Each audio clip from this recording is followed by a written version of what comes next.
Hello everyone, मी nutritionist Pallavi. आज आपण vitamin D बद्दल जाणून घेणार आहोत। व्हिटॅमिन डी ला सनशाईन व्हिटॅमिन असंही म्हटलं जातं, कारण आपले शरीर सूर्यप्रकाशाच्या संपर्कात येऊन व्हिटॅमिन डी तयार करतं। तुम्हाला माहिती आहे का, फक्त हाडांच्या आरोग्यासाठीच नाही तर आपल्या शरीराच्या एकूण आरोग्यासाठीच व्हिटॅमिन डी अत्यंत महत्त्वाचं आहे।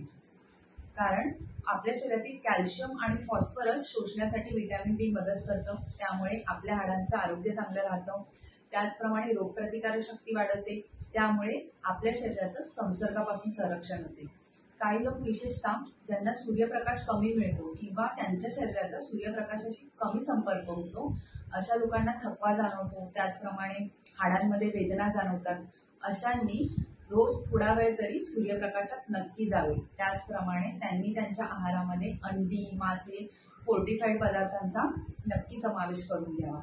त्याचप्रमाणे आवश्यकता पडल्यास आहार तज्ज्ञांच्या सल्ल्याने सप्लिमेंट्स घ्याव्या आणि आपल्या शरीरातील व्हिटॅमिन डी ची कमी पूर्ण करावी।